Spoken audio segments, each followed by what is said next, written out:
നമ്മൾ പാകിസ്ഥാനുമായിട്ട് വീണ്ടും മാറ്റുരയ്ക്കാൻ പോവുകയാണ്. ഏഷ്യ കപ്പിൽ ഇന്ത്യ പാകിസ്ഥാൻ സൂപ്പർ ഫൈനൽ വരുന്നു. നിർണായക മത്സരത്തിൽ ബംഗ്ലാദേശിനെ 11 റൺസിന് പരാജയപ്പെടുത്തിയാണ് പാകിസ്ഥാൻ ഇപ്പോൾ ഇന്ത്യയുമായിട്ട് ഏറ്റുമുട്ടാൻ പോകുന്നത്, ഫൈനലിൽ കടന്നിരിക്കുന്നത്. ഏഷ്യ കപ്പ് ഫൈനലിൽ ഇന്ത്യ പാക് പോരാട്ടത്തിന് കളമൊരുങ്ങുന്നത് ഇതാദ്യമായിട്ടാണ്. ഞായറാഴ്ചയാണ് ഫൈനൽ. ജയേഷ് പൂക്കോട്ടൂർ നമുക്കൊപ്പം ചേരുന്നുണ്ട്. Jayesh, very good morning Jayesh. അങ്ങനെ കാത്തിരുന്ന ആ ക്ലാസിക് മത്സരം എത്തുകയാണ്. ഈ പ്രിലിമിനറി റൗണ്ടിൽ കളിക്കുന്നത് പോലെയല്ല, ഫൈനൽ മത്സരത്തിൽ കളിക്കുമ്പോൾ ഇന്ത്യയും പാകിസ്ഥാനുമാണെങ്കിൽ അത് തന്നെയാണ് എൽ ക്ലാസിക്കോ എല്ലാ കാലത്തും ക്രിക്കറ്റിൻ്റെ.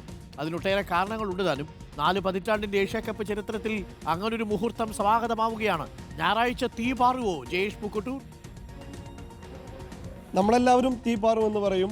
പക്ഷേ ഇന്ത്യൻ ക്യാപ്റ്റൻ സൂര്യകുമാർ യാദവ് പറയുന്നത് ഇത് ചിരവൈരികളുടെ പോരാട്ടമല്ല, തുല്യശക്തികളുടെ പോരാട്ടമെന്ന് ഇനി വിശേഷിപ്പിക്കരുത് എന്നാണ് പറയുന്നത്. കാരണം നമുക്കറിയാം, പാകിസ്ഥാനെതിരായ മത്സരത്തിന് ശേഷം, സൂപ്പർ 4ലെ മത്സരത്തിന് ശേഷം അദ്ദേഹം മീഡിയയോട് പറഞ്ഞത് 7-8 വിജയിക്കുകയാണെങ്കിൽ, അല്ലെങ്കിൽ ഒരു 9-8 എന്ന മാർജിനിലൊക്കെ ആണെങ്കിൽ നമുക്ക് തുല്യശക്തികളുടെ പോരാട്ടം എന്ന് വിശേഷിപ്പിക്കാം. ഇത് 10-1 12-1 ഒക്കെ വിജയിക്കുന്ന ടീമിനെ, തോൽക്കുന്ന ടീമിനെ ഞങ്ങളുടെ കൂട്ടത്തിൽ ചേർത്ത് തുല്യശക്തികളെന്ന് വിളിക്കരുത് എന്നുള്ളതാണ് സൂര്യകുമാർ യാദവ് പറഞ്ഞത്. അതാണ് ടീം ഇന്ത്യയുടെ കോൺഫിഡൻസും. പാകിസ്ഥാനെതിരെ കുറച്ചു നാളുകളായി അത്രമാത്രം ഡോമിനൻസോടെയാണ് ടീം ഇന്ത്യ കളിക്കാറുള്ളത്.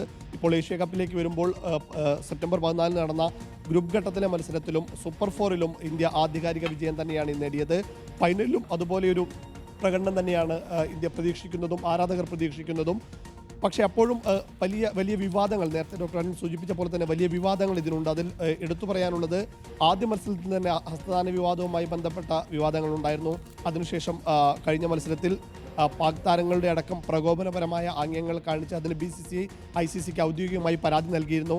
ആ പരാതിയിൽ ഇന്ന് പാക് താരങ്ങളായ സാഹിബ് സാദ ഫർഹാനും ഒപ്പം തന്നെ ഹാരിസ് റൌഫും ICCക്ക് മുന്നാകെ, മാച്ച് റഫറിക്ക് മുന്നാകെ ഹിയറിംഗിന് ഹാജരാകേണ്ടതുണ്ട്. കഴിഞ്ഞ ദിവസം രാത്രി ഇന്ത്യൻ നായകൻ Suryakumar Yadav match referee Andy പൈക്രോഫ്റ്റിന് മുന്നിൽ ഹാജരായിരുന്നു. അതിൽ അദ്ദേഹത്തിനെതിരെ ഇനി അത്തരം രാഷ്ട്രീയപരമായ പ്രസ്താവനകൾ പാടില്ല എന്ന് ICC മാച്ച് റഫറി അറിയിച്ചിട്ടുണ്ട്.